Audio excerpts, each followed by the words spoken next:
This neck is huge, dude. Is it huge? It's huge. This is a wide 6. Oh, he's at the wide 6.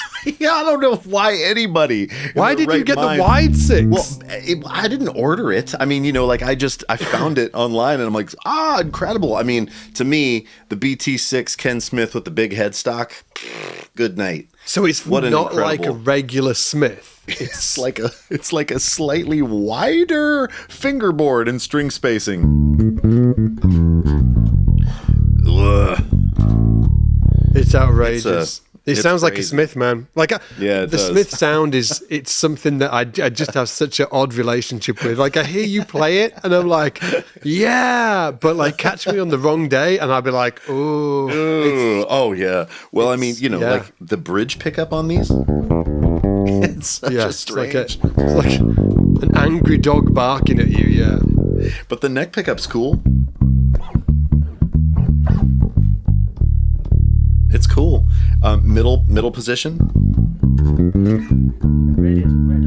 But yeah, they've got the a whole thing. No, we're actually doing the pod. Yeah, this is it's happening. Alan's just like wandering around in the background. I love it. No, we don't intro these. He's like wandering around, we just like picking his ass.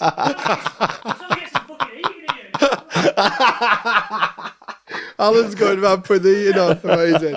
Yeah, we're going, Alan. Alan made it into a YouTube video. I love it. It. Yeah, like just like play yours, just so people can hear the sound. Okay. The sound difference. And what I'll do is I'm going to put on so these the soap bars are on basically because I can put this bass on. By the way, new bass. God, new bass. Look at that thing. So I can we are playing some coffee tables today, Divine.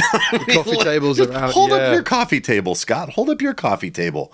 Yeah, show it to the. Oh, I see. You've got a different camera over there anyway. I've got 2 cams. But yeah, so if I play sort of like. Yeah.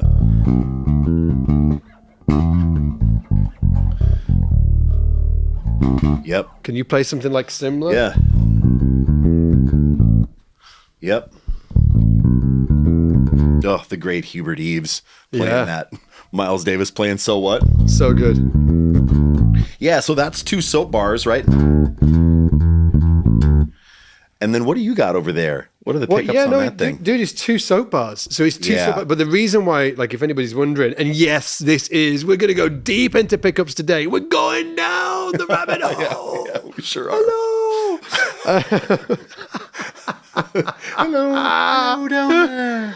Can we have some Watership Down music? Because in bright eyes burning. Oh, dude, were you into Watership Down? I don't know. No, what? I wish. Alan, were you into Watership Down? Yeah. Alan, give me the thumbs up. Are you saying Warship or are you saying Watership? Watership Down. You've not seen Watership Down? No. Does it bunnies? Yes. I don't even know what to make of this. I've got like this is like every kid my age, and you are the same age as me, obviously, from the UK. Dude, you couldn't get through life without seeing Watership Down. It was like, rite of passage. Not even a rite of passage. It was just something you had to do. Everybody did it. It's sad, right? It's sad. Oh, dude, well, it's a great... Dude, I don't even know what I was talking about. Anyway, okay, pickups, right? So the pickups placement of this bass is different to the Smith. So the Smith, you've probably got if you pick up your bass, you've got like a centimeter, like 10 mil or something between the butt of the bridge and that bridge pickup.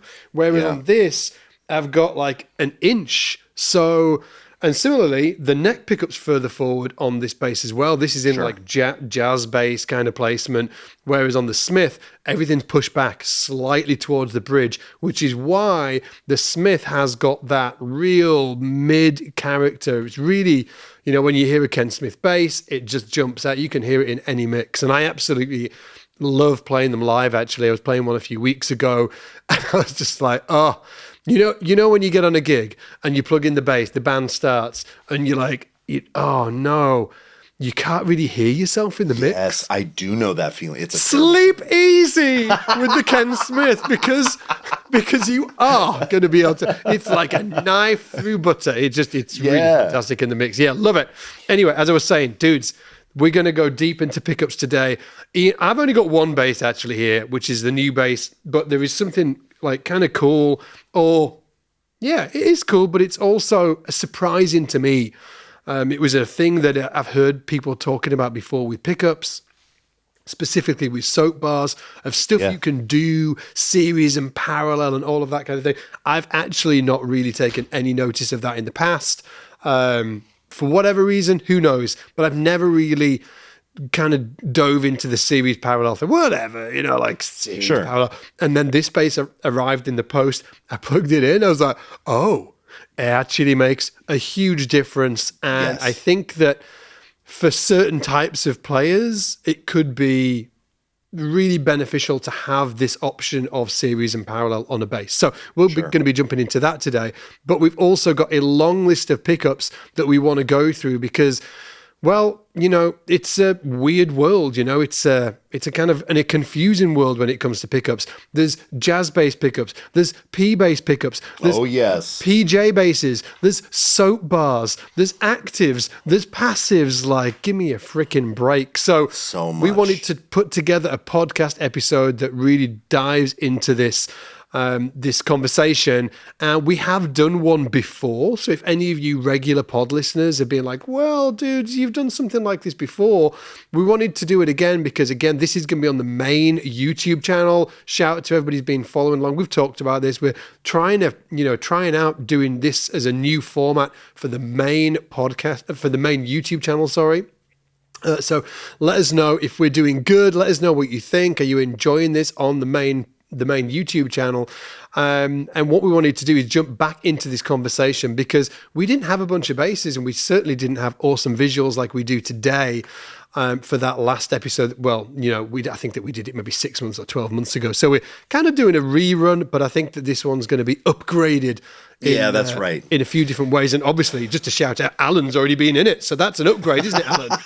Damn right it is. Yeah, Alan was already in it. So we're winning more already. Alan Scott in my life. I will tell you, we sort of jumped to the end, right, with like these fancy, more modern, active soap bar pickups. Should we just take it back to the beginning? Yeah. Do you want to grab a passive bass? Yeah, sure. Yeah, and for me to get everybody up to speed, when it comes to pickups, even though you might look at, different basses and it looks like there's all manner of different pickups that you can use, there's actually just a few different categories, at least for me, that I kind of like categorize into. So for me, it's like there's jazz pickups, there's P-bass pickups, and there's modern soap bars, which is like this. These are like modern soap bars. We'll get into what they are as well. So we've got jazz pickups, P-bass pickups, modern soap bars. Then we've got like humbuckers that you would find on like a Thunderbird bass. Mm-hmm. And also your signature bass, Mr. Allison. Fanning yourself there.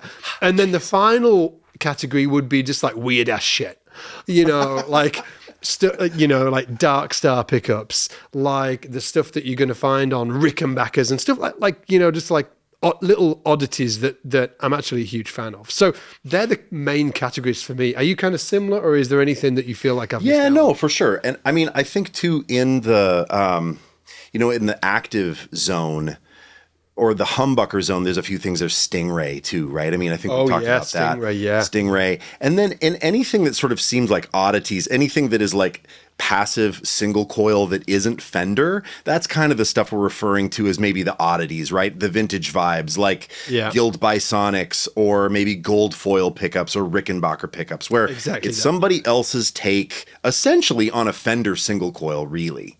I thought it would be cool though to start with the first bass. And so this is technically considered a precision bass. This is a recreation. This is a custom shop 51, and it has under this metal cover here that I will not remove because I love these so much. There's a single coil pickup. It just has 4 pole pieces, one directly under each string. It's bright, it's buzzy, although I'm at a spot in the room right now. I'm going to play it where it's not buzzing at all. Yeah.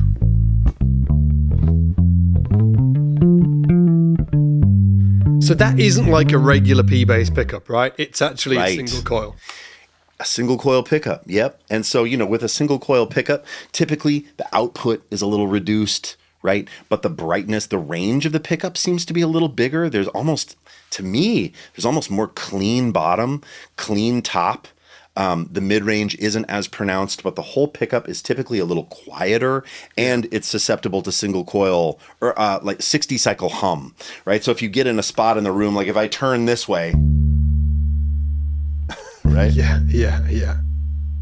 And that in certain rooms, in certain venues, that can be brutal, where it's almost debilitating. So it's sort of hard to just absolutely stake like a flag in the ground for this kind of instrument with just like one single coil instrument where you can't mitigate the hum. You can buy, pickups that are humbuckers that go in this shape, or that have a dummy coil that get rid of the noise. But the traditional 51 first pickup that Fender ever made for a bass is just a very simple single coil 4-pole piece pickup. And I think it's beautiful. It's like the sound of, it's such a familiar sound. Oh, yes. Right? Like that sound. It's honest, dude. You said that the other day. We were having a conversation. Honest. You picked up your jazz bass, you played it, and you were just like, it's just such an honest sound. And I was like, that's the vibe, actually. That's the frame. Yeah. It's an honest sound, especially with flat wounds. It's just like this, there's something really earthy about the sound. Yeah. Really magnetic to me. I love it. And you said as well that with a normal jazz bass, you can actually get very close to that sound that you've got right now if you just roll it all the way onto the neck pickup, because it is a single coil. Jazz, when we're going to get into this, as we go through this episode, that is a single coil. And obviously you've got a jazz bass with flat wounds on. So maybe just to demo this, if you play that bass and then grab your 4-string jazz bass with the flats on, stick it on that neck pickup, and let's hear the difference. Or if there isn't. Sure. Yeah, let's check it out. The same strings too. Actually, these are Fender 9050 flats that I've had on this bass for, probably almost 10 years. Flats on the Jazz are a little newer, so that'll be different. But here, I'll try to play the same thing.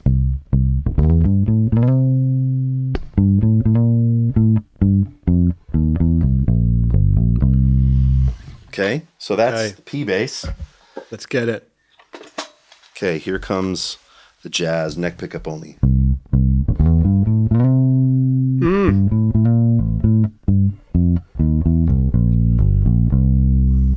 Bit higher output. The output's higher. It is a different tone. I think that it is a different tone. It is a different tone, but it's in the same ballpark, isn't it? It's it is. Yeah, it is in the same ballpark. I think the pickups are slightly different as well. They're totally different. There's something about that first pickup where it's just one pole piece underneath each string, and then what was happening? A few things. The spike from the initial attack on that pickup is bigger. And also, since the pole piece is right under, there are all these, meat-fisted upright players smashing the electric bass and hitting the pole piece with the string. And that combined with the initial transient being bigger with that original pickup, they were blowing up tens in the included Fender Bassman amp that you could buy as a set. Got it. And Fender was warrantying all of these tens and going, oh my God, they were just bleeding money. I've heard this. I don't know. Yeah. I'm just maybe talking out of my ass here, but I believe that was the case where they were really having to deal with, this is a wide dynamic of attack on this bass, and it's popping these speakers. And so they were like, how can we mitigate this? And so they designed, they put pole pieces. When they did the split coil P pickup, which we'll check out, they put pole pieces on either side of the string instead of just one directly underneath each string. And it helps to make the attack less, actually. The attack is less, and you're less likely to go straight down and hit the pole piece with the string if you're attacking really hard. Amazing. Should we come back to the jazz bass? Should we hear the P bass now? Sure. So maybe just to, again, I think that just in case anybody was wondering, why don't you play that bass right now, but just the neck pickup, and then grab a P bass with flats. P bass with the split coil. Exactly, and play the same thing. Okay, got it. Here we go. So here's the jazz bass.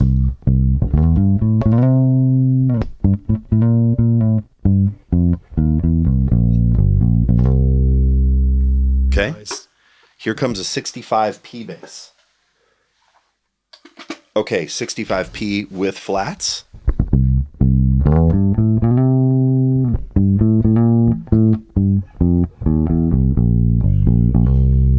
Even more output. yeah, that's right. Yeah.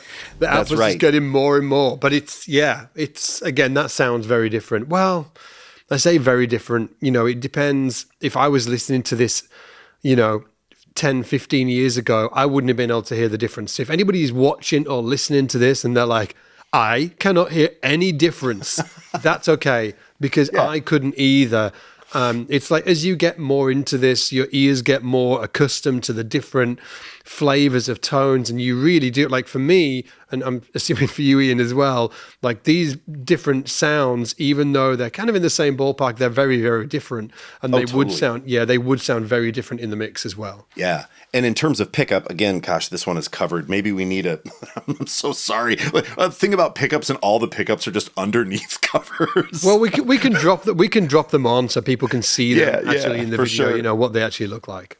But this is a split coil where, you've got two coils wired together to eliminate the hum. So that was one of the things about the first edition P pickup. I played on that 51 here. People were like, oh, it's so buzzy. Okay, well, this gets rid of that. And then also this increases the output. I feel like bumps down the treble response a touch, and honestly bumps down the low, like almost sub. It kind of focuses the mid-range more. So again, if I play it, there's more and that's what helps it kind of like simultaneously stick out in a mix and hold its own in a mix. And I'm playing it, behind the cover, but if I do the James Jamerson or Sean Hurley thing here, oh God, that sounds good. Right? Yeah, because of the cover, I tend to play behind it. But like Sean Hurley or James Jamerson would play in front.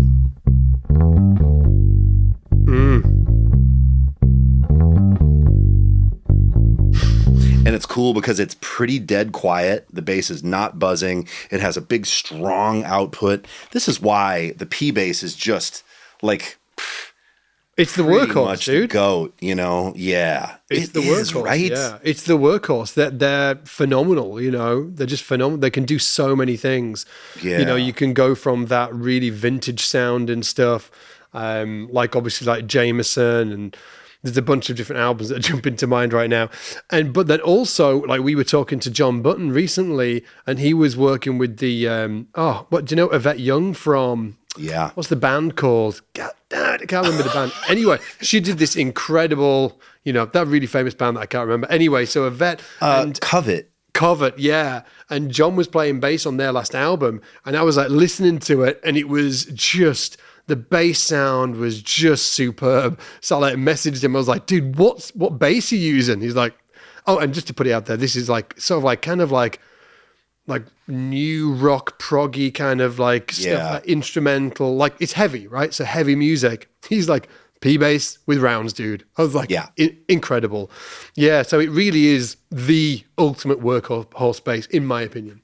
Yeah, I know. And I wish I had a standard P with rounds. I will show you this, though. This is so interesting. Like I have another P bass with just a different brand of flats. So that P bass had labellas. Yeah. This P bass is a custom shop, and it has chromes, but it's so different. Right? So much brighter. Yeah. Even if I play in front of the cover, a la Jamerson, you hear that top. Wow, yeah. So if anybody's not watching this, it's got a maple fingerboard, and that will change the tone slightly, but also the strings will play into this hugely as well. Yeah, big time. And, if you play a set of bright flats with a pick, right? Yeah. You just have that sort of big mid-range, that big snarl. And then, of course, if you put rounds on a P bass, which is a very typical thing, I got it. He's got it. I got it. Hold on. Just like grabbing every bass in the place. Place is littered with basses. Okay. All right, so this is an 85 jazz bass special, but I don't know why they called it that. It's truly a P bass. But if I just get rid of the jazz pickup, right, and I'm just using the P pickup, there you can see a nice P pickup, huh? Okay, right. So just while you're holding that up, this is actually a PJ bass as well. Yes, that's right. Yeah, we should talk about that in the combinations of pickups, we will. Because we're going to kind of sort of like swing around and come back to this. But go for it, dude. Play that same riff with the rounds with the P pickup. Yeah. So right here's rounds. Maybe I'll just do fingers.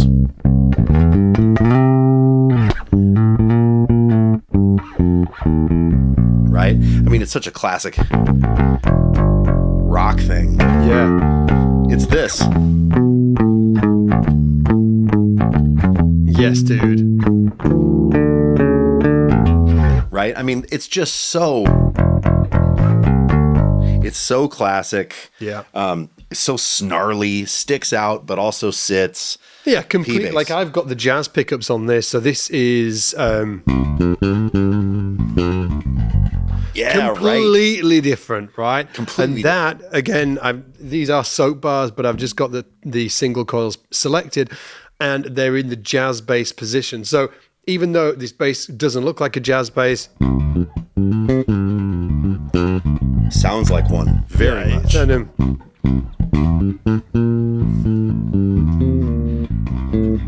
It sounds like one.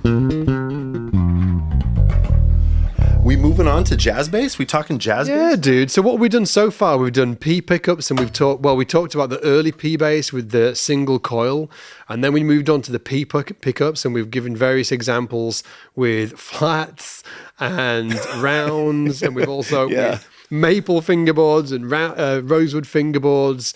So the next one is the jazz bass pickups. Yeah.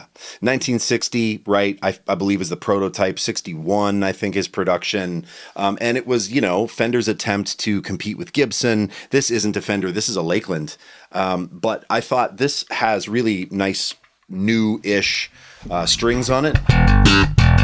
Woo! Yeah. And this is a really bright example of a jazz bass. Maple fingerboard, so cool. Which is good. Yeah, it's maple fingerboard. Is it in 60s position, the pickup there? I believe 70s? It is actually 60s position. Okay. And so for anybody, what that means is that this pickup is a little closer to the neck. In the 70s, Fender ended up bringing this pickup back slightly, changes the bridge pickup sound, changes the overall sound of the instrument. But, the two pickups on together bucks the hum, essentially turns this into like a humbucker, but it's running in, I believe, oh God, Ian, you've done it this time. It's running in parallel or series. Oh. I never know which it is. I never know which. I know it's a complete nightmare, isn't it? God damn the confusing world of pickups. To the other, and oh my. I mean, I swear that I will understand series parallel and I will be able to, and there are going to be so many people in the comments like, are you freaking serious, dude? Shall I have a look now? Please, dear God, save me, Divine. Save me. What's a standard jazz bass wiring? And I'm never going to forget it again. I'm totally going to forget it again. Okay, they're typically wound in parallel. But if you switch them to series, you could get it to sound more like a P bass, especially if you favor the front pickup. There you go. Oh, okay. So they're running parallel, meaning that they're running beside each other, not one into another. Correct? Mm-hmm. That's what it means, right? Parallel means they're running. That's what you said, dude. Not me. Is it? Yeah, I think so. Yeah, parallel. Yeah, series one to the other. Yeah. Yes. Let's go with that. Parallel beside each other. So with the standard jazz bass, like parallel vibe, I feel like you get that kind of scooped out middle Marcus Miller.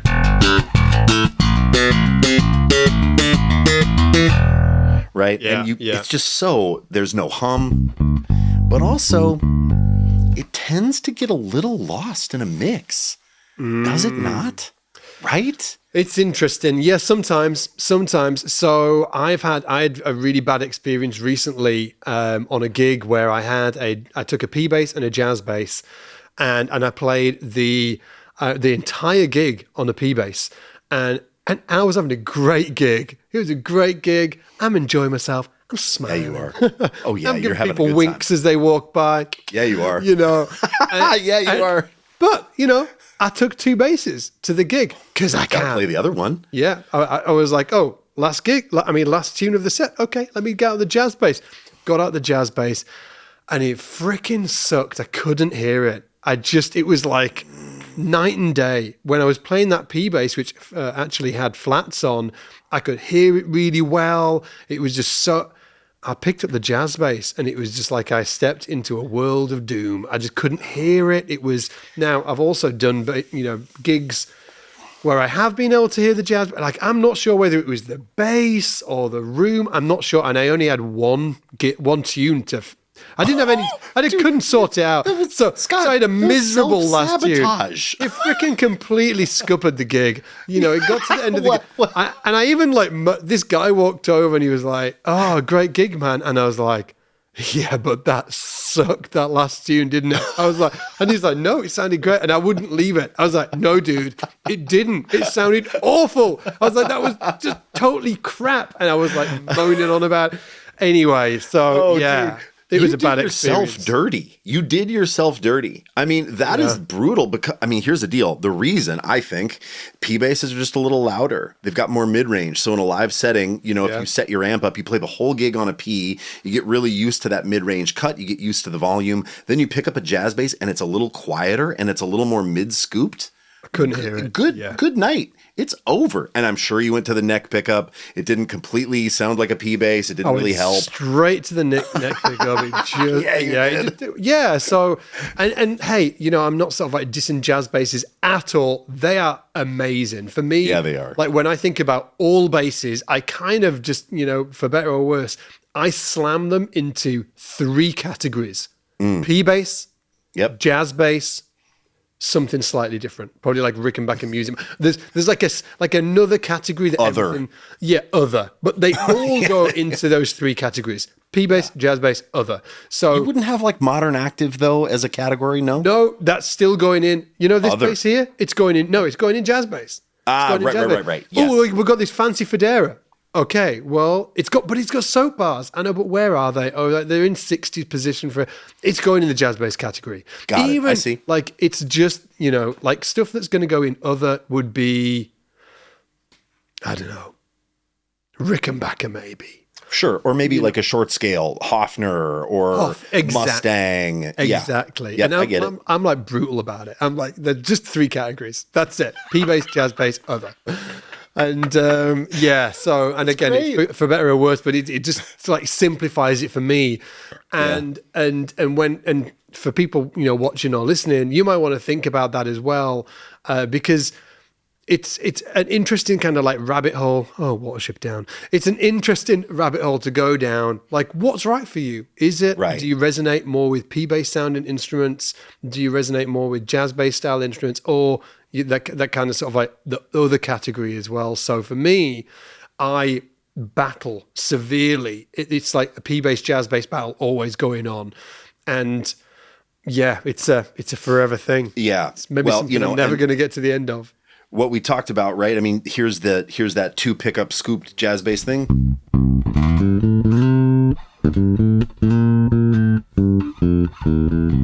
Here's just the neck pickup.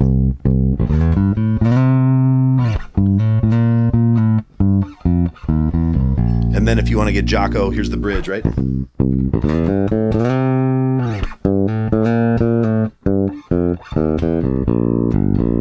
so versatile. I mean, and we've even made a big YouTube video about this, why the jazz bass crushes everything. But it's interesting, Scott. It did not crush that last tune on your gig. It didn't, dude. It completely screwed it over. And also, when I'm listening to that bass, it's really interesting that when I'm listening to you play it, I'm just like, oh, neck pickup. Oh, like every day, I'm just like, neck pickup. Just play it on the neck pickup. That's what sounds best. Yeah. Then, when I'm on a gig, let's say I've got this bass, okay? You know what I'm going to do? On a gig, I'm going to go like... and then I'm going to roll off that bridge pickup. I'm going to play all on the neck pickup. Yeah. And dude, because like soloed, if you're playing it alone and we're playing these alone, right? I mean, we're across the pond fondly gazing at one another through glass. Hello. Hello. But right, if you're playing it alone, you might sort of think, oh, the neck pickup or bridge pickup sounds kind of weird. I mean, especially the neck pickup. It's kind of barky. There's mid-range. Yeah, it's not as bright. It's not as pleasant sounding. Yeah. But boy, oh boy, in a mix, there's something about that neck pickup that has more support, more bottom. When you're playing with a drummer, it also just gives you a tiny bit more volume or perceived volume. Yeah. And so when you have a jazz bass, and, you know, you feel like you're maybe a little under, oh man, it's just neck pickup, slam it to the neck pickup, and then at least you have a chance. Yeah, and it's tough. So if anybody's listening to this and thinking, oh, dudes, like, give me a freaking break. I came to watch this to have more answers for you to help with my confusion, and all we're just doing is sitting here talking about our own confusion. I get it. I know. But hey, I'm just putting out there that it's like constant for me and it's ever evolving. So hopefully with this episode, you will get a better understanding of what pickups are available and you'll hear them next to each other as well. But what we're not saying is like, you know, that we've got any answers, you know, because I struggle with this as well. Because let me give you the other side of it. Yeah, on a gig, maybe I put all of the neck pickup on this and but when I was doing the album, that wasn't what I did, actually. That didn't give me the sound. I was actually all pickups 100% on, and then I'm actually just dialing back the neck pickup. So there's more bridge pickup on the album. Yep. So, and then it was like, I'm not sure, I might have a delay. It was genre specific, right? Right. It's because you're Mr. Fusion, dude. Yeah. Mr. Fusion. Yeah. You know, doing all of that stuff, right? So it is genre specific. Yeah. And it does really depend. Again, it's a endless source of, could be, I will put it out there that I don't get frustrated by it. I don't think I do anyway. It's just like this endless question. It's just kind of fun. I mean, you know, to try all these different things. And look, if you play in church, you're going to have a certain thing. If you play in like CCM church or gospel church, those two genres are going to be different. If you play in a wedding band, you're going to want something versatile. I mean, went back when I was playing in wedding bands a lot, I loved a jazz bass because it could get me close enough to pick up territory, but also when we were playing tunes that I had to slap on or play kind of bright, gritty stuff with a pick, like the Killers a jazz bass is so awesome and versatile for that. You just don't want to switch between a P and a J or else the jazz is just going to be like into the river, dude. You're just going to toss it. It's weird, isn't it? Yeah. And there's great players out there that play jazz basses. And if I heard them play on a P bass, it just wouldn't, I don't think it would grab me as much like people like Marcus Miller, right? So like Marcus, his sound is that sound, right? It sounds like, I don't know, like, you know,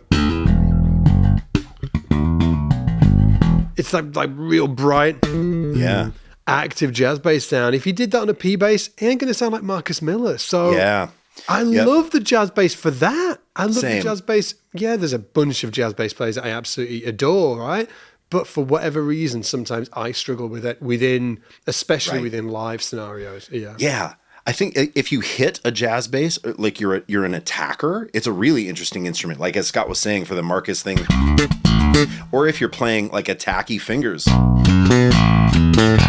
yeah, yeah. Like the Geddy Lee thing. Yeah. I feel like I'm still just sort of breaking up my preamp here. There's just like an interesting top end to a jazz bass when you're hitting it, that a P bass is kind of more gonky. Like almost like when you hit a P bass, it's like where you hit a jazz and it's wide open. It feels like the blanket has been lifted. And so that's interesting. If you're an attacker, you have a heavy plucking hand, or you're slapping, a jazz is awesome because it lets all that top end character come through. And really, like the top and the mid range is where you hear a bass's character. Like every bass has low end. I mean, if you turn the tone knob off of every bass or roll all the high end off in an EQ, all basses sort of sound the same. It's in the mid range and the top where you hear like, oh, the differences between these pickups between the different models. Yeah. Hey, we've done the P bass pick where we did the early 50s P, then we did the P bass pickups, and then we did the jazz bass. Do you want to grab a PJ? Mr. PJ, you've got some PJs, right? So I got a PJ. A PJ is you've got a precision pickup in the neck slot, and then in the bridge pickup, you've got a regular jazz bass bridge pickup down there.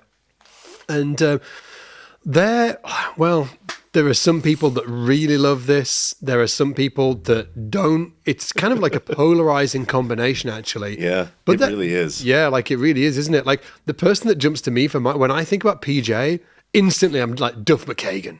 Dude. Duff!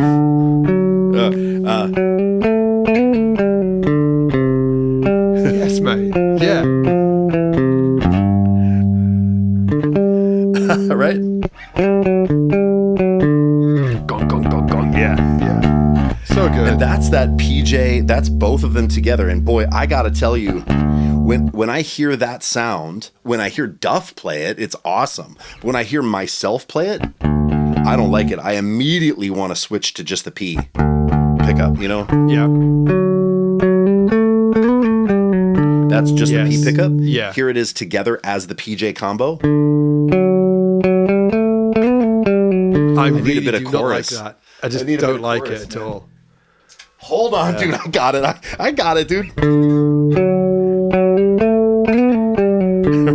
Right? Beautiful. Yeah, I just don't like that mixed sound. I don't like it. And just, okay, so what, if I was watching this or listening to this, I would want you to B, both pickups on, the PJ, both pickups on against a jazz bass, both pickups on. Can we do that? Okay, we can do that. I'll do this bass, and then I'll grab that Lakeland again. I think they're about similar output. So here's the line.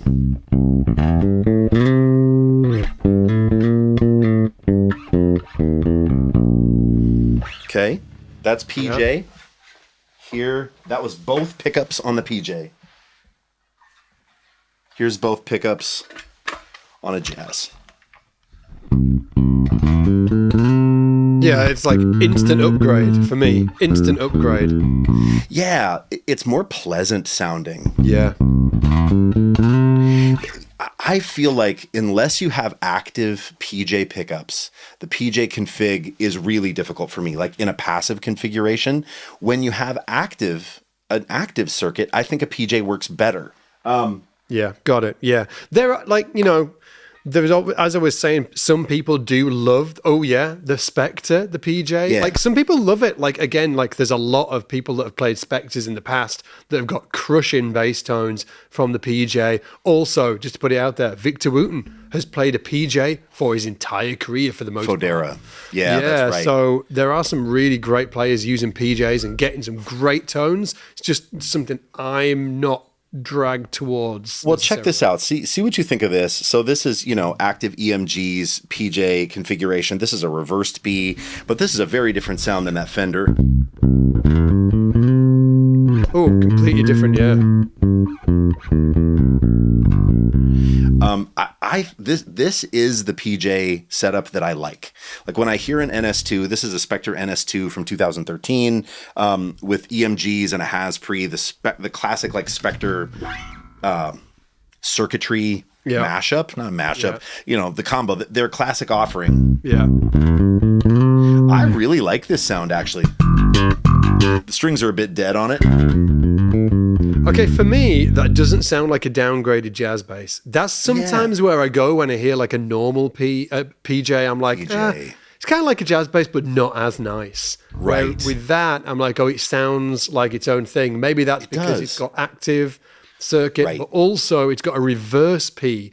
So the E and A part of the split P is closer to the bridge, and the D and the G is further away. That's right. Unlike the P bass, which is the other way around. So yeah, like I actually dig that. I dig it. And I mean, this sound. Dude, I was about to say Alice in Chains, right? Like, right? Of course. And it's cool. It's just, it has its own thing. You know, it's totally... I was just seeing that I was blowing... This bass is so loud. It's got this to it. It's cool. It has its own character. So this is a PJ that I endorse. Yeah, it's... I mean, not really. I don't I'm just giving it my stamp of approval is what I mean to say. For me as well, that sounds like if I had to just take a... I don't know, just a... It kind of sounds like a P bass, but with a little extra. Sure. Yeah. Yeah. It doesn't sound like a jazz bass. It sounds like a P bass with a little extra. Maybe do you want to hear just the P pickup? Something. Yeah, go for it. You want to hear just the P pickup on it? The P pickup. Nice. Yeah. That's cool, right? Here's the blend. And I do like that. I do like that. Do you? Yeah. It's cool, right? And then if you go back to the bridge... And I even think, man, that EMGs get some hate. There was a time in which people really, like, EMGs were not cool, but I think they're incredible. I think they're one of the coolest sounding active pickup ever. There's such a voice. And I even think that rear pickup, I think that's a cool sound. I almost never use a bridge pickup on anything. Yeah. And the combo again. And the neck. I actually like all of them tones. I think that's crushing bass. Yeah, I love it. I do too. The NS2, man. It's like, to me, this is my favorite sort of modern active electric bass thing. It kind of leans rock and roll. You don't find it a lot maybe in like gospel church zone, but gosh, man, I feel like this is such an interesting sort of thumbprint sound. Do you know that when we were talking about those three categories earlier, you've got P bass, jazz bass, and other. So just to give you an example of how this works in action, right? That for me is a P bass with a little extra. It's going straight in the P. Like it's that simple. Yeah. It's a P bass with a little extra. Yeah, I like that. Okay, so we've gone with the early P pickups. We've gone with the P bass pickups. We've done the jazz bass pickups. We've done the PJ pickups. Yes. Next, we need to talk about the modern pickups. These like the soap bars. Yeah. And humbuckers, right? Humbucker. Oh, yeah, because... Okay, so let's put these in two different categories. You've got humbuckers, and then you've got like modern-day soap bars. So humbuckers, for me, I'm not sure about you, would be Music Man and like Thunderbirds. Are they? Yes. Are they? Okay, so do you want to grab a music... Have you got a Music Man? I do have a Music Man. Remember when Blue to Tiger bought my other Music Man? Remember on the podcast? Yeah. When Blue was like... Will you sell me that Music Man bass? And I was like, and I did, and I'm glad I did. But then I needed another one. This is one from 2010. Immediately after you sold her the bass, you got a call from what's his chops? Prince's ex-drummer. What's his name? Yeah, from Michael Bland, who's a dear friend of mine and hires me to play on stuff occasionally. And he was like, oh, I mean, it's crazy. I was like, I'm not using that Stingray hardly at all. I sell it to Blue. Michael Bland called me. He's like, hey man, can you play on this thing? It was this artist named Champtown. He's like, hey, can you do this? And there's a tune. I really need like a flea, like Blood Sugar, Sex Magic, and that was before I had the wall too. I have a wall now, but I was like, oh my God. Mega. It was like, like a Stingray or something. I'm like, you have got to be kidding me. I actually did it on the Spectre and it sounded great. But oh, really? Yeah, I did. Yeah. That has got that aggressive vibe though, hasn't it? Yeah. Anyway, give us the riff, dude. All right. So here, let's see.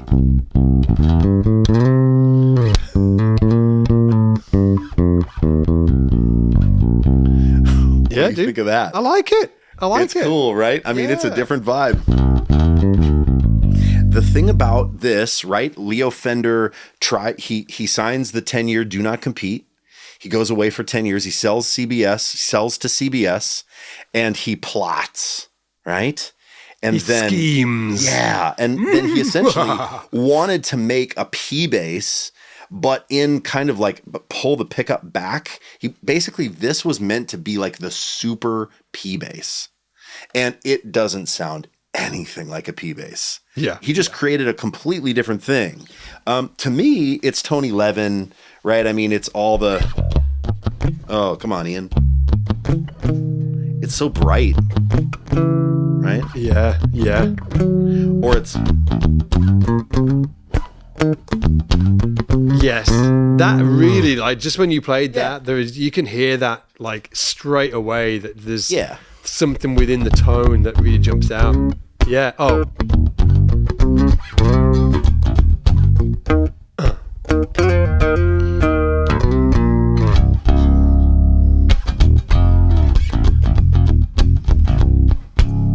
It's so interesting. Love it. I have never been able to make friends with it live, ever. Have you? No. No, but I do. I love the sound, love listening to other people play it. But for me, it's just never worked. Yeah. I just don't even know what to do with the EQ. I mean, maybe I need to play one with a 3-band or something, but like with the EQ is boost only and it's bass and treble. And I feel like, I want that bass in there and I want to turn the treble down. But if you do that, get rid of the brightness, then it's kind of hard for it to stick out in a mix. I just have struggled to know how to like place this bass. That said, I've made a lot of content with Stingrays. I've done it for SBL, for like the Tim Comerford video, for the Flea Blood Sugar video. And so I feel like it's almost like, and of course, Tony Levin for the, Peter Gabriel, or maybe I said that already. But I feel like when I'm in other people's shoes, then this is fine. But when I'm kind of doing my own thing, or if I'm playing a gig that isn't like a Peter Gabriel tribute thing or something, which I've never played that. Yeah, it's hard. It's kind of weird, isn't it? Because they're such a great bass and they're so classic as well. There's so many people played them throughout the years. But yeah, I totally understand where you're coming from. It's I don't know what to do with it. Like, do you know when I pick up a jazz bass or similar, like this bass, for instance, I kind of know what to do with it. With the P bass, I feel like I know what to do with it. With the Music Man bass, I just kind of like, I haven't maybe just learned how to use that sound. Maybe there's people watching this and they're like, oh, it's because you just haven't spent enough time with it. You haven't learned how to use it within a band context and what it really, lends itself to. I think that's where I'm at. Yeah. I think that's the same for me. I just haven't spent enough time in a live context. Other people too are going to say, "Oh, it's amazing," especially if you get one that has the 2 pickups in it. I mean, I think I saw Rob Malarkey was playing one of the HHs, means humbucker, and it kills. Right? He sounded phenomenal. He sounded awesome. Yeah, yeah. But I think so. This was it certainly wasn't the first humbucker for bass, but it was like after Leo left Fender, he got on that humbucker train big time with this big old monster pickup. Exactly, yeah. But before that happened in humbucker world, there was the T-Bird too. The T-Bird, right? Are you going to use your signature for this, or have you got like some kind of T-Bird? I do. Oh, well, hey, I'm going to let you choose. Signature. Just use your signature. Yeah, because they're T-Bird pickups, aren't they? Yeah, well, they're reverse engineered from Mike Lull's personal 63. And T-Bird pickups are notoriously very different over the years. And this is supposed to be like a dead-on recreation of Gibson's 63 T-Bird pickup. This is a IMA4. I can't believe that's true. It's my initials on a bass. Crazy. Collaboration I did with Mike Lull. This one is in Fire Mist Lavender. And here's the riff.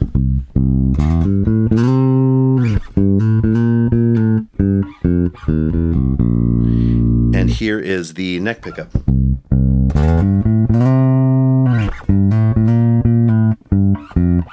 Powerful. Sounds powerful. Like the bass sounds kind of powerful. for me, I'm just thinking about my 3 categories, right? I'm like, Yeah. this is a jazz bass, but on steroids. That's the kind of vibe, you know. It's darker than a jazz bass, right? Yeah. And like here's the bridge pickup.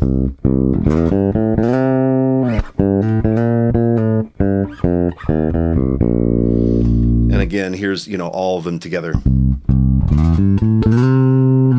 I love that sound. That's a beautiful sound.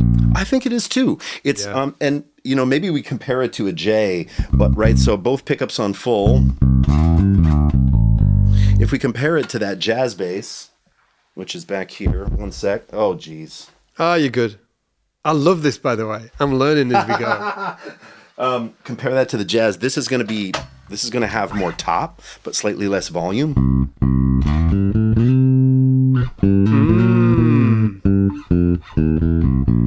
But this is a really nice sound. It's a lovely sound, yeah. But I found live the lull, the darker kind of jazz bass thing, it sits better. Does it cut through more? Yeah, it does.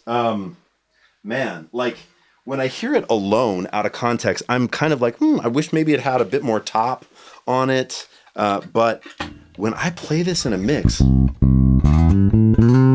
it has a different top, actually. It's sort of glassier up high. Yeah. But it has this mid-range too, like especially with the neck pickup. Kind of like a glassier P bass.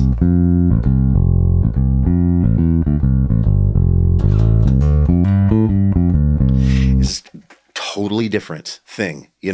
Totally okay. Can we... You haven't got a P bass with rounds on, have you? Could we maybe hear that bass neck pickup versus the PJ, but just with the neck pickup on the PJ?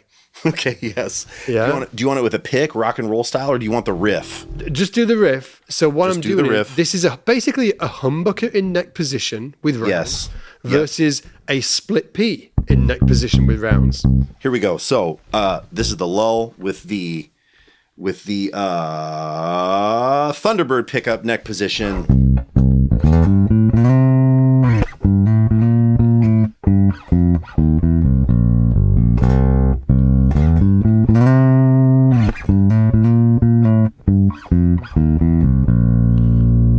Okay. So that was correct. Okay, that was correct. Yes. We're ready. Right, here we go.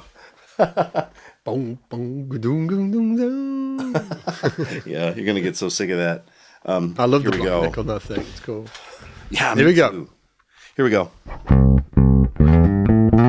Oh, okay. That's really interesting. Much more mid in this bass. Yeah, right. The T-Bird or the IMA, much glassier. Yes. Even in terms of the EQ, I would say. Whereas this has definitely got this like big mid bump in it. Yeah. Bark. Interesting. Yeah. And I mean, when I play P basses by myself, and even sometimes in a band, I just am like, oh, there's that sound that I'm divorced from. Like, it's weird, man. I get it and I love it and I use it for things that need it. But man, when I play a jazz style instrument like that, the lull, for instance, it just feels more like me. I'm like, I want to lean it toward a P bass and use the neck pickup. But this sound to me just doesn't really sound like me for some reason. I don't know. Yeah, dude, that's what I mean. Like the question just keeps rolling on. It just keeps rolling on. And I'm not to make this all about me, but again, if I just play this guy again, it has enough P character, but it's glassier up top. It's just more even, dude. It's like it's just more. When you played the P bass, for me, it looks like if you could see the EQ, it just looks like you've found like one of the mid controls and just bumped that right up. So right, or like there's a wah that's always on or something. That sound, yeah. Right. Whereas this one, when you play it, it's got like a glassy tone to it, and it's much more even. Yeah, super interesting. Yeah, I think the T-Bird pickups have been misconstrued. They are sort of like thought of as this sort of, it's associated with Skynyrd and with Motley Crue, but boy, they're just so lovely. They don't have to necessarily be like Southern rock. Yeah, dude. Do you know what I think it is? I think it's an aesthetic thing. Yes. That some people get a little turned off by. They're like, of course. I'm a bit like that. Like I'm not sure about the chrome. The chrome. It's like, sure. It's like this has got gold. It's got a gold bridge. I'm like, I'm not sure I could do the gold bridge. Sure. I'm also not sure I could do like chrome chrome pickups. Yeah. But I absolutely love the tone of them. Yeah. We should now jump into the modern soap bar. So do you want to grab your Ken Smith, dude? Yeah. Jeez, look at this. Do it, dude. Oh, dear God. And I mean, right back to where we started. Yeah. Top of the episode with some modern sounding pickups. I mean, talk about a different thing.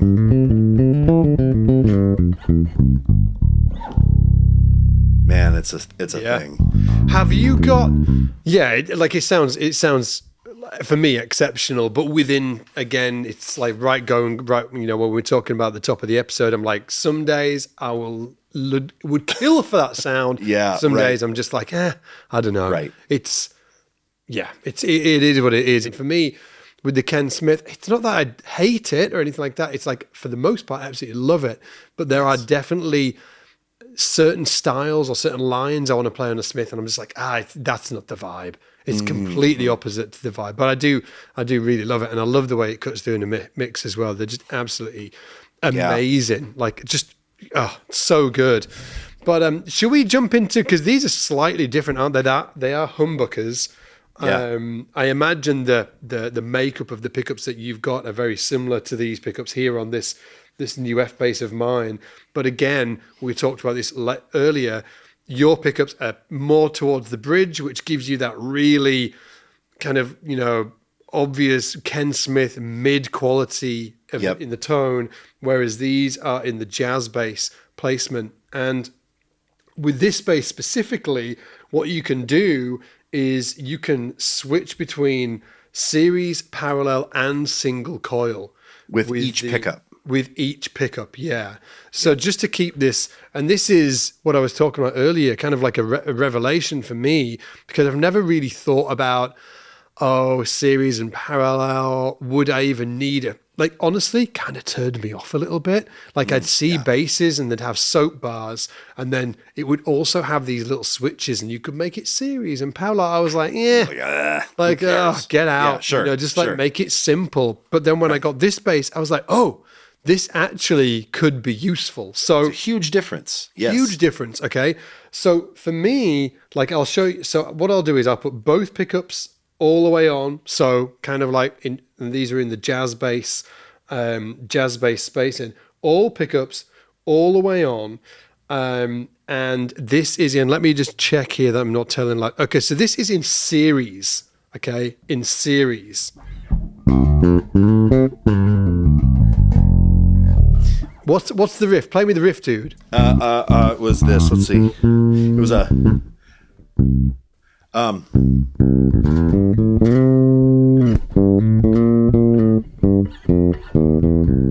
Okay, so. Oops.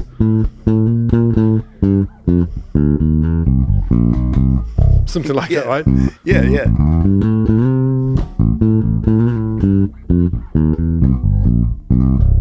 Okay, so that's in series. Now if I put it in parallel, that's like a jazz bass.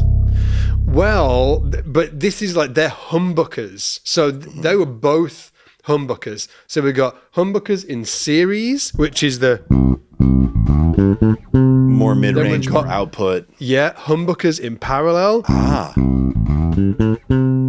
And then we've got single coils, which are in parallel. Oops. And that's the jazz bass sound. That's the jazz bass sound. Yes. Oh, that's so interesting. And again, so humbuckers in parallel. No, that was in series, yeah. Humbuckers in series. And then in parallel, more more high end, a little less output. Exactly. And then you've got traditional jazz bass. So for me, sitting here playing it, just in the room, I much prefer the jazz bass vibe. The third one that you played. Yeah, just simple single coils in. Let me ask you this. Right? Let me ask you this question. Could you just get rid of all those switches and just have that mode? And would you be fine? Yes, but here's the interesting thing. I haven't played it live yet, and I do wonder if live, you know, what we were talking about with the jazz bass, I wonder if this more mid-range is and that going second to, one? That second one was the Humbuckers in parallel. Yes, in parallel. That sounds a little like a T-Bird to me, actually. Yes, exactly.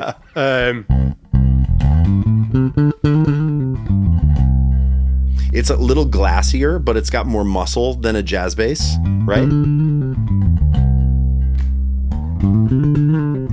It's got a dip somewhere as well. No, a bump, sorry. Where are we? That was single coil mode. Parallel. Like, I much prefer single coil mode there. I do. Yeah. Because it just sounds so good. Well, and it sounds like what you're used to. It sounds familiar, like a jazz bass.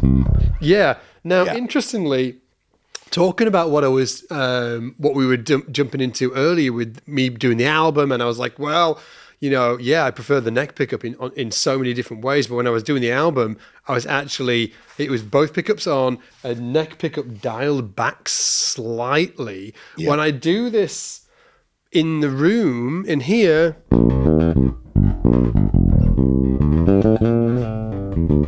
yeah, it sounds okay, right? Yep. But if I put the bridge pickup into series, woo, right.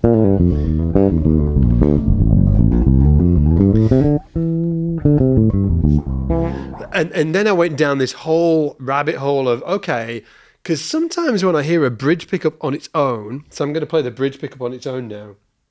Bridge pickup on its own, I'll put it in single coil. It sometimes just sounds way too... We've had this conversation before. Yeah. Right? We're like, you know. It's so thin.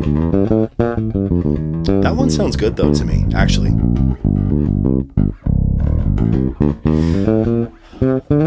Dude, listen. The problem with single coil jazz bass bridge pickup is the Jaco comparison. Forever, amen. Exactly, right? Like, so that's just, you just can't escape it. Yeah, exactly. You know what I mean? Yeah. And so it just sort of brings that to mind, and you have to deal with that. You either have to sort of embrace that and be like, yeah, it's kind of a Jaco nod, because his voice with that sound was so strong. That's part of the reason too for me, where I'm like, I hear it and I love Jaco. I mean, I love him, but I don't want to do it. Sound like that. Exactly. Yeah. And so I then shy away from that sound because his voice in that world was so damn strong. Yeah, exactly. So when, you know, and sometimes it just sounds thin as well. Yeah. But check this out. If I put that, so that's the bridge pickup soloed on its own. But if I put it in parallel,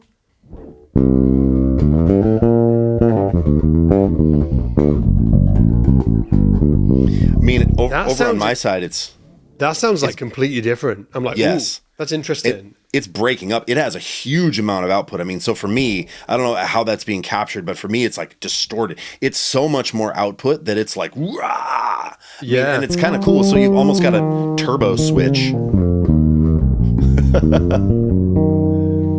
Yeah. It's awesome.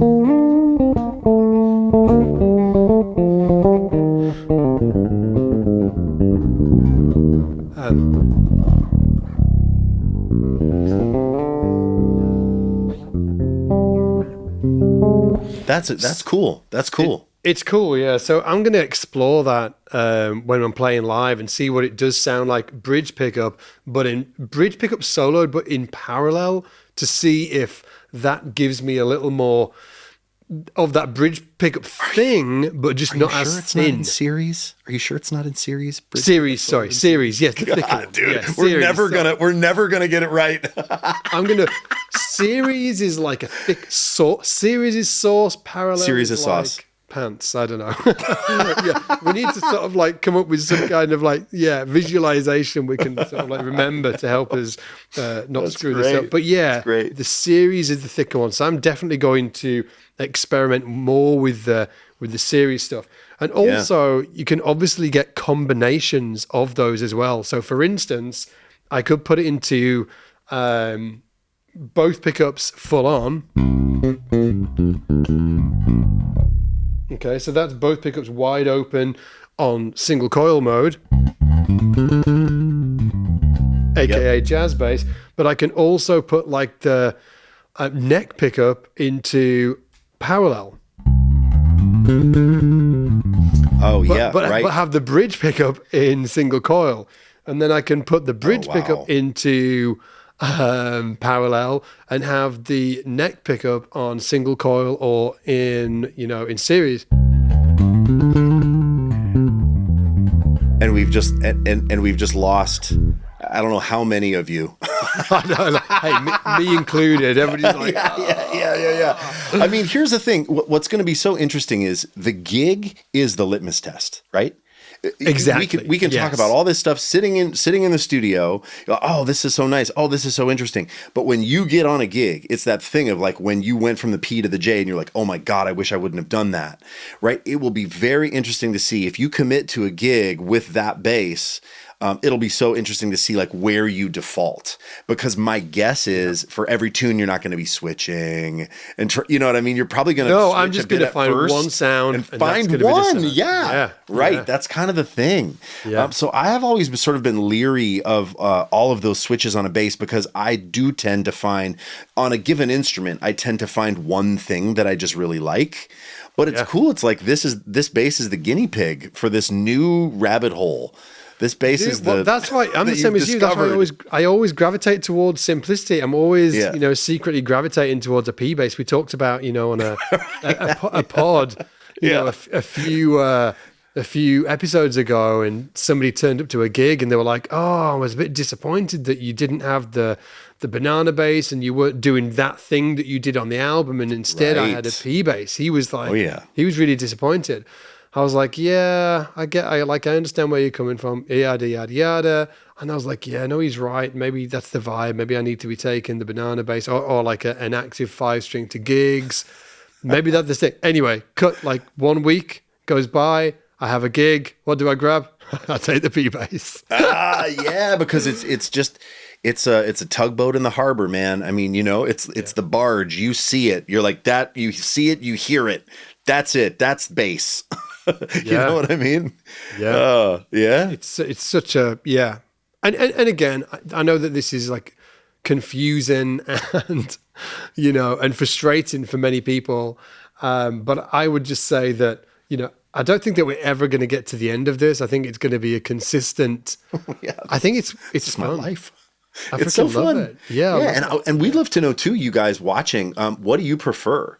What do you use? What do you prefer? Have your eyes been opened to anything? Have your eyes been opened to anything today that you're like, oh, I thought I hated that, but I like that. Or you're like, oh, wow, that sounds, that doesn't sound as cool as I thought it, whatever, right? Wondering what you think. We'd love to know. And also, if we do this again with pickups, do we need to do just like the other category at some point? Like, do we need to run down the rabbit hole of gold foil and Guild Bisonic? We should do a whole episode on vintage pickups. Absolutely. Right. I've got a few things. I've got a Bass 6 that we could do. I've got a Music Master. I have a Mustang. And even a couple of cool hollow body things, like the pickups in the Hofners, pickups in a Coronado. You've got a Guild, right? You got a Yep, Guild? and I've got a Guild Starfire, so the original Guild Bisonic, which Let's is go actually down that rabbit hole. Yeah, it's one of my favorite sounds ever. So yeah, you guys want that? Sounds like Scott wants that. So maybe we'll do it. Dude, I want it. Hey, and just before we move on to the next section as well, just wanted to thank everybody for all of the awesome comments that you left under the last podcast episode that we'd uploaded to the main YouTube channel. Again, I know that I mentioned it earlier, but we're trying this new thing out. We're going to do 4 episodes, see how it goes, see if you guys like it. There was so many great comments last time. It does feel like we're moving in the right direction. And we just love making this content for you guys. So, we've been talking about doing this every single week. So let us know if it's something that you'll be, vibing with. And also, just a shout out to say thank you for all of the great comments on the interviews that we've been doing as well. Yeah, absolutely. Like we've been interviewing like Marcus Miller and Henrik Linder. And we've got Rob Malarkey. We've also got Guy Pratt we've done an interview with, but we've got some great ones coming up. We've just done recently, we've done one with Michael League. We've got Sean Hurley coming, obviously bass player for John Mayer. We've got John Button coming on, bass player with The Who. We've got Yannick Gwizdala. We've done an episode with. We've got something coming up with Justin Raines, gospel legend. We've got some great long-form interviews that we're going to be doing for the channel. So you're going to be seeing a lot of them as well. And I'm just super stoked that you guys are into it. And hey, also, just to put it out there, quick thank you to our sponsor, which is us. Yes, we don't need any, we don't want any sponsorships on the channel. We're sponsoring ourselves. If you haven't checked out what we actually do off of YouTube, and over on scottsbasslessons.com, highly recommend you do so. We have basically built the biggest and greatest and awesomest online bass school that there is. We've got hundreds of courses on there from some of the best bass educators on the planet, like Gary Willis and John Patitucci and Jonathan Maron and Sean Hurley, who I've just mentioned. Like, all of these guys have got these really fantastic courses in the course library, hundreds of courses. We've also got learning pathways. You can learn R&B or music theory, or Ian himself right here has done these fantastic beginner learning pathways as well. It's just such an amazing platform, and YouTube's awesome. We love YouTube. It's absolutely awesome. We wouldn't be here if it wasn't for YouTube. But it isn't a learning platform, and there are a lot of distractions on YouTube, and there are great, 10-minute videos that give you a quick concept.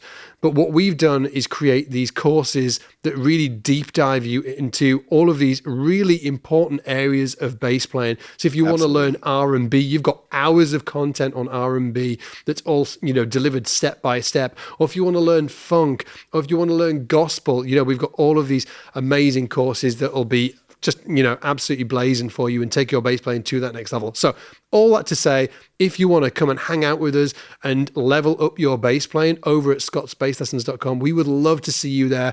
And you can give it a 14-day free test drive. You can take the entire platform for a shot, 14 days completely free. All you need to go to is scottsbasslessons.com and you'll be able to check it out over there. Now, jumping into the next segment, dude. Yeah, let's do it. We've got Player of the Week. We did this exactly the same thing in the last podcast we released. We had a few different segments. We've got Player of the Week. We've got Question of the Week from you beautiful listeners. And we've also got Gear of the Week. But right now we're jumping into Player of the Week. And do you want to take this one, dude? Why? I'm going to line up the track.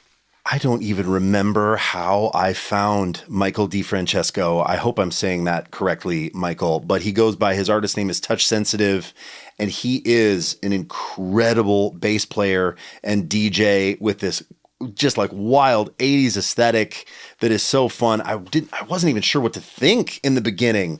And then I just did a deep dive on all of his content and just absolutely went crazy for him. He is the real deal, killing producer, killing like dance music artist, and absolutely ferocious bass player. So Scott's got a video pulled up that'll give you a vibe of the aesthetic. And then I think we're going to play a little something too of him doing the live thing. So here you're going to hear synth bass and he'll play a little bit. But then when he does shows, he DJs, but then he has his bass, like a live, electric bass that he plays along with the tunes, and it's ferocious. Yeah, check out Touch Sensitive. He's a beast, man. Check this out.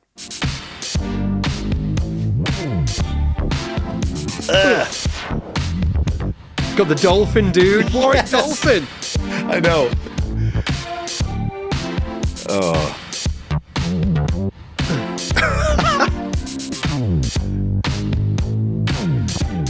So he's got the synth bass blended with the electric here. Yeah.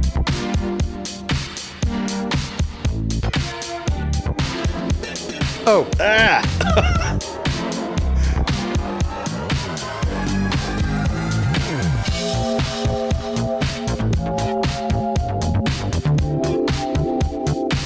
I freaking love it. I know, me too, man. It's so cool.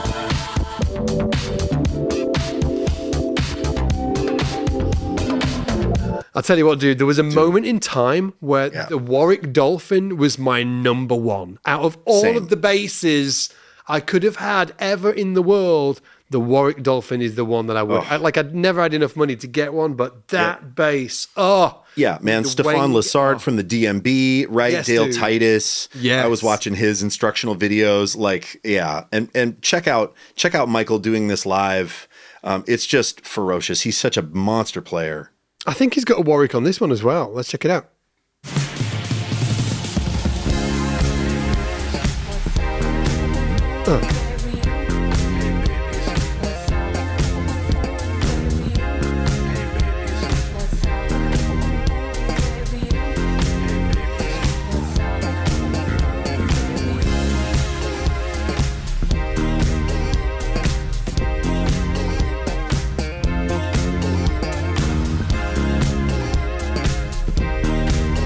Dude, can you remember when Warwicks were like the king of the world? Yes. Absolutely, I can. My allegiance lies with Spectre, but I do remember when Warwicks were king of the world. I mean, dude, 311, the great Peanut, 311. Dirk Lance with Incubus was playing Warwicks. Obviously, Stuart Zender with Jamiroquai for you guys. I mean, and for us. But Jamiroquai was such a big deal in the UK. I mean, and then it made it over to the States. But man, yeah, Warwicks were king. They were king. Yeah. Did you ever have one? I don't think I ever owned a Warwick. I had played a couple of like Corvettes that were uninspiring to me for whatever reason, and I just never got into it. But I had students that had them, and they were cool. And I mean, I always thought a streamer that bass that he's playing, like a classic streamer, pretty badass. Yeah. But yeah, I find that like for me, the Spectre thing kind of fills that gap. And I'm not like pining away. Well, it'd be pretty badass to have a Dolphin. Yeah, dude. I think but they're heavier than the Sun. That's the downside. What's the have you played Warwicks though, right? Oh yeah, of course. Yes. Like what are because I don't know, because I've played a lot of Warwicks, but no Spectres. And they look the same. You know, when you see that Warwick streamer, it looks the same as the Spectre. Is it Mark 1? Is that what they call it? The Spectre NS2? NS2, sorry. Yeah. Like, is there a difference in the feel? Or totally. I think Warwick ended up copying the shape, which I feel like maybe was a little shady. I don't know. Somebody's probably got the full story, but they were going to do a deal, and then the deal fell through, but then Warwick just did it anyway. Oh, dude, I think it was a bit shady, Yeah, which is a drag. So the NS curve of the body that's on that NS2 bass that then Warwick copied for their streamers, I think that the shape is similar, although the horns are a little different. But I always felt like the necks of Warwicks were typically like unfinished. They were Wenge or something, right? And, And the whole Warwick thing, they had that what was the catchphrase? It was like the sound of wood. I feel like all the Warwicks I played were like unfinished. They were like Wenge necks that were unfinished, and I felt like it was just suck the oil right out of my hands into the neck, and my hands were all dry, and the body's too unfinished. So they were sort of like Spectres, but if Spectres weren't finishing the basses with poly or in the way that they did, I kind of lean more towards that like rock and roll thing of like basses with finishes, not like just fully natural. As I'm sitting here, dude, as I'm sitting here with this. But that was the main difference. The way they felt, the feel of the neck. what Warwicks use for their necks. Also the weird adjust-a-nut that Warwicks had that you could like adjust it with Allen keys. And I don't know, man. There was a time in my life where I set up basses for a while, and I was setting up some Warwicks, and I was always kind of irritated by that nut setup. And I don't know, I was just never drawn toward them. I thought the like simplicity of a Spectre in that world was just more compelling to me personally. Interesting. I definitely want to check out one of the Spectre. I'd love to check out one of the early ones. Yeah. You know, like the ones, the NS2, like an early NS2. I've got like I really want to scratch that itch. Itch that scratch. Itch that scratch. Yeah, exactly. And as we do, we turn everything into gear. But Michael DeFrancesco, touch sensitive, we love you, man. We do, dude. We've passed those videos of yours back and forward between we use something called Slack to message each other, and your videos have been pinged back and forwards many times, my friend.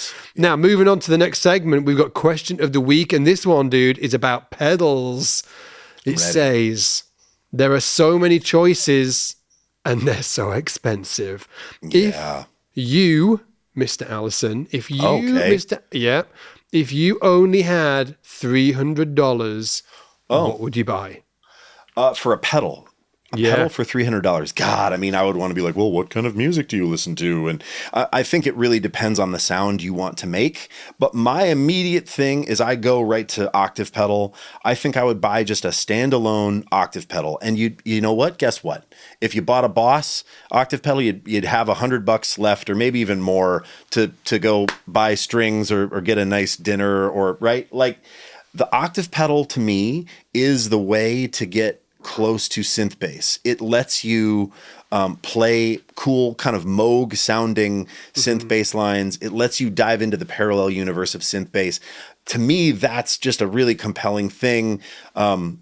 Michael League once said, it feels like you're making more money when you're playing one of these. You know, you play less, you just play big, weighty notes. It feels amazing. So if it were me, I would probably just say grab an OC5. That's the new production. There's others too, like the vintage bass octave that MXR makes has a few more features and is also very cool. But just a standalone octave pedal. And I mean, we ran Scott through the blind octave pedal shootout on an episode not too long ago. Yeah. I mean, and secrets were revealed. So, check that episode out if you want to know more about octave pedals. But yeah, I don't know. That's my stock answer. But if you don't want to get into synth bass, I don't know, maybe it'd be something like a drive pedal, but that's a freaking can of worms. What would it be for you, Divine? Dude, $300, I'm going with 3 pedals. Not including tuner, because you got a clip-on tuner, man. So I thought it was just one. I thought you could only buy one. You're blowing the budget on 3. I love it. We got $300, dude. I'm going to go 3 pedals. I'm going to assume that I can get them for $100 or less. Used market? Yes, used market, or maybe one of the cheaper brands like Behringer or something like that. I am going to get, and this is selfish because you would definitely not go for one of these. I'm going to go for a octave pedal. I'm going to go for some kind of drive pedal because I can use the drive on its own to just sort of like dirty up the sound. Right. I can also use it with the synth pedal. It's going to sound even like, it's going to get me in that synth zone. So with the octave pedal. So octave, drive, and some kind of reverb or delay. Yeah. Because I like to get a bit of wet. Yeah. A little bit of wet on the sound, dude. Yes, I know you do. And I do too. Sauce on your food. Why do you need ketchup? Well, you need just a bit of wet. Yeah. That's the thing that you guys say. That's a thing that you say in the UK. Yeah. It's amazing. We don't need ketchup or beans. Yeah. And you guys, for whatever freaking reason, madness, I don't know, you don't have any baked beans. Like, what is with that? Oh, dude, I was just talking with my family about this. They're blown away that you guys eat baked beans. Baked beans? Yuck! No. Baked do you know what I'm beans going to do with breakfast? You when you come over? I'm going to put Watership down on repeat and make you have beans on toast for every meal of the day. Dude, the assimilation is complete, I'll just start saying mate and I mean, Dude, I can't hang with the beans. I can pretend I'll be like, delicious, but inside I'm Alan, like, why does anyone do you love, I was going to say like baked beans. Do you love baked beans? Love them. Dude, can I tell you something that'll make some listeners get a little bit of sick in their mouths? Yeah, great. Right, we're all waiting. One of my favorite things when the kids and the wife isn't around. I get home. It's been a long day. They're out. They're still doing their thing. Sure, they are. Bit of peckish. I mean, I'm feeling bit peckish. Yes, Go to the cupboard. Open the cupboard. Grab the can of beans. Open the can of beans. No. Grab a spoon. No. Shoveling them. Cold. Dude, are you out of your freaking mind? I love Do you know it. that there's other things? Do you know that there's delicious potato chips? There's things like peanut butter and jelly sandwiches, dude. Do you know that there's things out there like pretzels? You know, there's things out there like a delicious beef stick maybe from Trader Joe's. You got those? I don't know, man. What's a beef stick? Beef stick. Alan, would you eat cold baked beans? Yeah. And you do it out the can as well. Like, listen, it is what this is the reason we came over the ocean. This is the reason. It's actually not. It's not the reason. Dude, when I'm over, crack me open that can, man. I'm trying it. And then we're going out to sushi, Divine. And then, dude, we're going out to sushi. Oh, you want me to eat a can of cold ass baked beans out of your pantry? Tuna or some shit. And you're like, tuna. Oh, tuna. Okay, dude. Final segment of the week. Yeah. Gear of the week. Yeah, let's go. Gear of the week, and we're looking at Fender Vintera 2. Vintera 2. Apparently, you can get like a Mustang 70s Telecaster Bass 6. I actually pulled up I'm going to share this video. Check this out. Cool. And it's kind of like Fender's ad that they put on their own channel. Check this out. Hi, everyone. I'm Alan Abbasi from Fender, and I'd like to show you the Vintera 2. I'm just going to put it out there. I could care two shits about like Fender Vintera. I like Alan. Look at him. What a good-looking man. He's got glasses on. He's bald. He's rocking a denim shirt. Yeah, Alan. Man. This is another Alan. You, Alan. Look, we need more Allans at SBL. We also could do with a few more bald men. And join SBL. Come and join SBL. Anyway, sorry for interrupting Alan. Alan 2. Alan from Fender. Let's keep on letting him talk. Here he goes. Vintera 2 series basses. Vintera 2 pays homage to classic Fender designs from the 50s, 60s, and 70s. All the basses in this series feature vintage-style specs like 7 1/4-inch radius fingerboards, era-specific neck shapes, vintage-style hardware, and our fantastic Vintera 2 pickups that provide authentic vintage Fender tones. I mean, okay. Oh, yeah. What you saying, dude? Is it turning you on? Is it turning you off? Okay, here's the thing. Well, that Peter Griffin, I think, or Peter Griffith. Oh, I'm so sorry, Peter. I think it's Peter Griffin, killing bass player. I met him at Sweetwater Gear Fest a couple summers ago. Monster player. I don't care about the jazz bass and the P bass. He's a fine-looking man as well. He's got the hair. Yeah. Come on. He looks groomed. He's got the stubble. Yeah, you know he bought that jacket for the shoot too. That jacket is looking mighty fine. Yeah, dude. I don't care about the jazz bass and the P bass in that range. I think it was really interesting that they did three things, and they're not showing one of them in this because it's in the Vintera guitar line. But they did the Mustang, which I think is cool, and they did the 70s Telecaster bass with that big like Seth Lover mudbucker up by the neck. That's a really interesting sound. I had an original one of those. That is a wild, really cool sounding bass. And then they did a bass 6. And they'd had a cheap bass 6 for a while. There was a custom shop bass 6, but then they did this sort of mid-priced bass 6. And that bass 6, man, is an incredible instrument. You love it, don't you? Yeah. Yeah, it's so interesting and cool. And shout out to Rhett Shull. We love your channel, Rhett. Rhett was playing these and was really blown away by that bass 6 and composed a bunch of music with it and was checking it out. And I have a bass 6 from the custom shop I got years ago. I love it. I use it on almost every session in some way. They're very cool. So maybe when we do this next episode, right, of the oddballs, right, of the vintage style pickups, we got to get into that Mustang, Music Master, bass 6. those other things, right? Hofner, Rickenbacker. Yeah, dude. So at Guild, right? But I think it's a cool move from Fender to put out some of these. I mean, the Mustang is not oddball, but that 70s Telecaster bass, that is an oddball. That was not all that well received in real time. How many people do you see playing those? Nobody play. I mean, I'm sure that, somebody's in the comments is going to be like, no, of course they're this person. But I don't know of any bass player that plays that era or that style of P bass with that pickup. It's a cool sound. And then to give us a midpoint bass 6 option, I think it's very cool. So I'm into it. What do you think, Divine?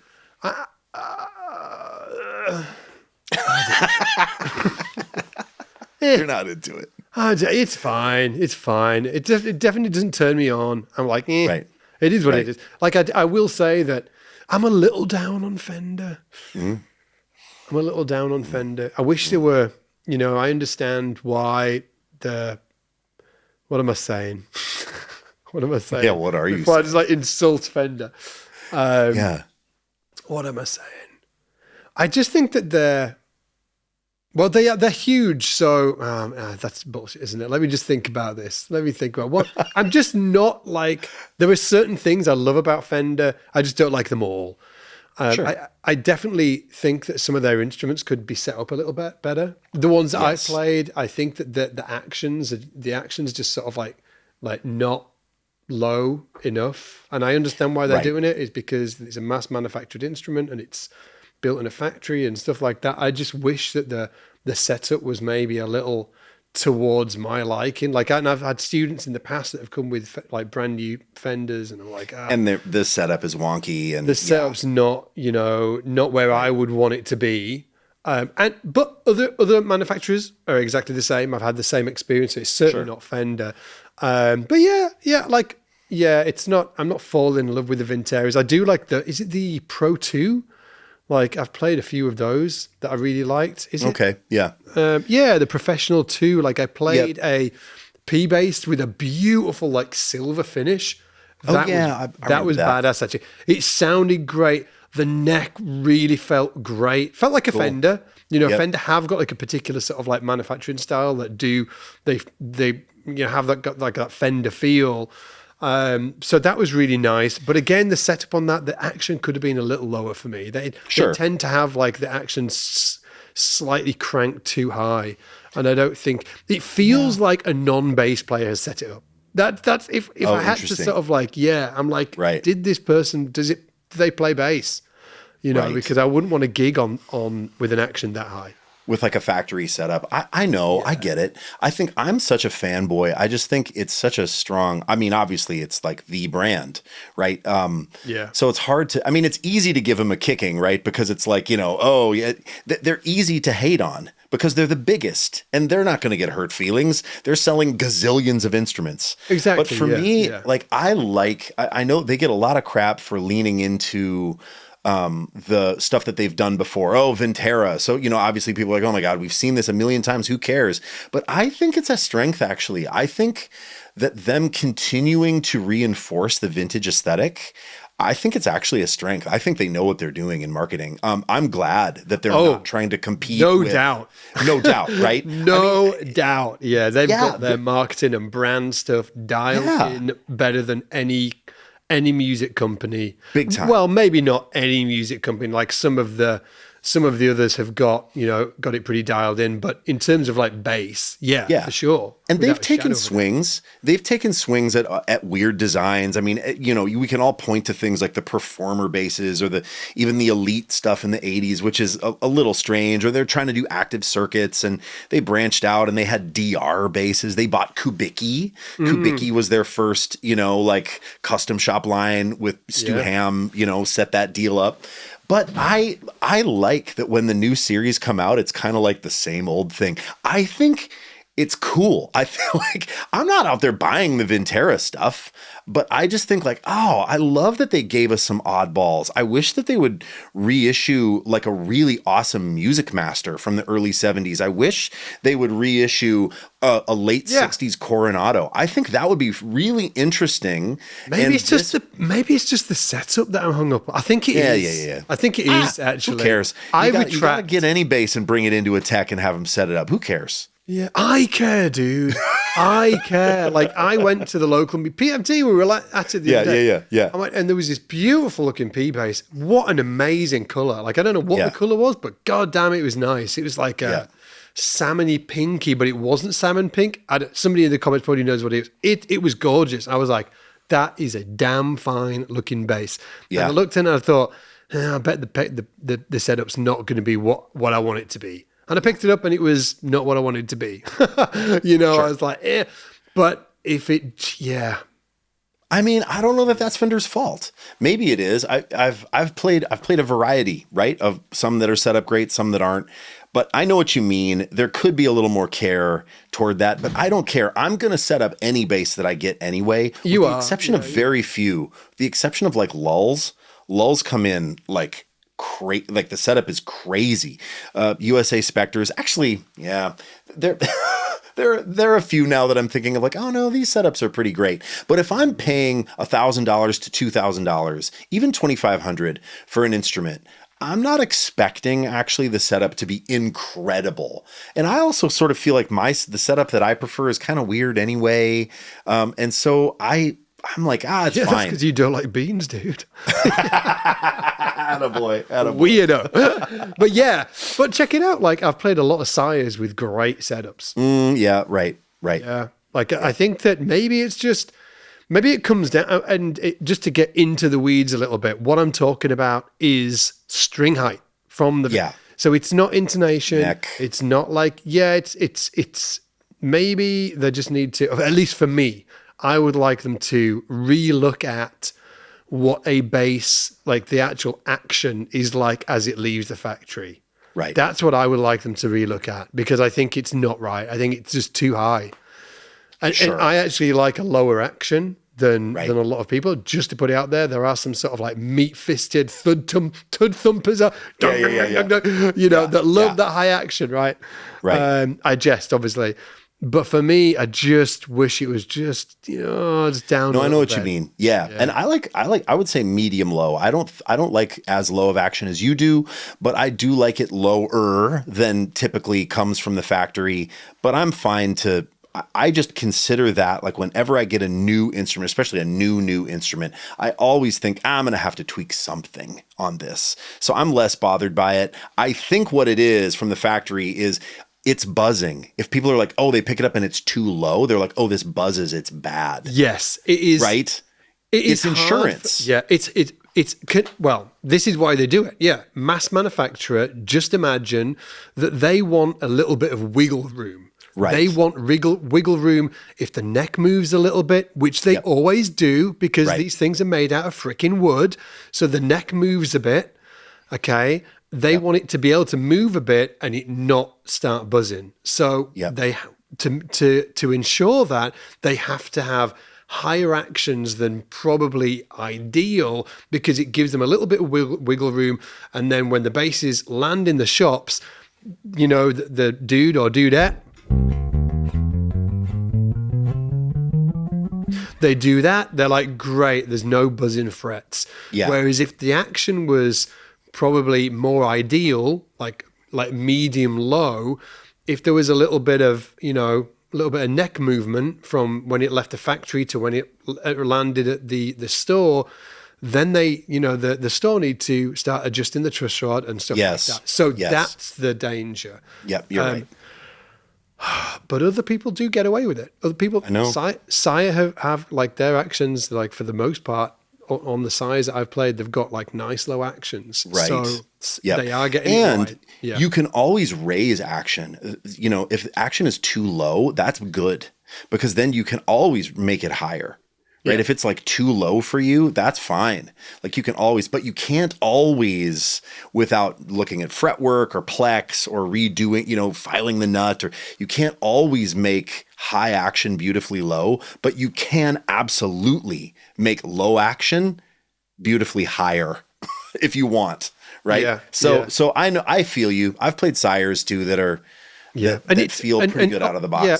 Also, just to put it out there, that some high-end bases manufacturers do suffer from this as well. Like, and just to give you an example, I'm not going to mention them, but I'm not. The reason why I'm saying it is because I'm not going to drop the F-bomb. It's freaking important. So if you are making bases, please take the time to just get this right, because it's really, really important. I got a high-end bass recently, and action was pretty high. I was like, it was too high. It was like obviously too high. So I was like, okay, now I need to set it up. That's fine. I'm gonna reduce the action down. I'm gonna straighten the truss rod, because the truss rod was like a freaking banana. So straighten the truss rod, drop the action down, and it went all perfect until it hit this midpoint around the 5th and 6th and 7th frets, and it went da dee da da da da da da da. So it obviously had this freaking chunk right in the middle where I'm banging the mic there, where the fretwork it just wasn't level, and I was like, come on. This was like an $8,000 bass. Oh yeah, well, there's no excuse for that. That's why the action was high too. Probably it probably buzzed, and they probably went, "Oh crap! Well, maybe instead of really diving into the fretwork, maybe we can just bump that truss rod, and and maybe this player will like high action." And there's some manufacturers. Shout out to all of the people that do a great job of this. You mentioned one already. Mike Lulls does a great job. Guys over at F-Bass, like I'm holding right now, just absolute superb job. It really, the devil is in the detail. Like, to the luthiers out there, please spend the time to get this right and send your basses out with incredible setups, because it is just. Yeah, there's nothing like picking up that instrument and it's just killing it straight out of the bag. Yes. I love it. Yes. Anyway, dude, let's call it. Let's call it. And again, guys, if you've made it to the end of the show, please let us know in the comments. A bunch of stuff. What let us know what you're enjoying about it. Let us know what you're not enjoying about it. Let us know what you'd like us to jump into in future conversations. Please. This week's been all about pickups. The week before, what were we talking about the week before? God damn, what did we do? We did something. What, Alan, what did we do? He ain't got a clue. Well, we did. You guys know better than us. We do so many of these, we forget. Anyway, let us know what you would love us to cover in future episodes of the podcast. We'd love to hear from you. And again, if you're on YouTube, use the YouTube comments to let us know. That's where we're going to be checking every single time we release one of these. We're going to jump into the comments, read through them all, and check out what's going on down there. And as I said earlier, thank you to our sponsor, ourselves! SBL! Exactly. If you've not checked out SBL over at scottsbasslessons.com, please check it out. There's some amazing courses, and it's your chance to learn from the best that have ever done it. Other than that, take it easy. We'll see you next time. Booyah. Take care, everybody.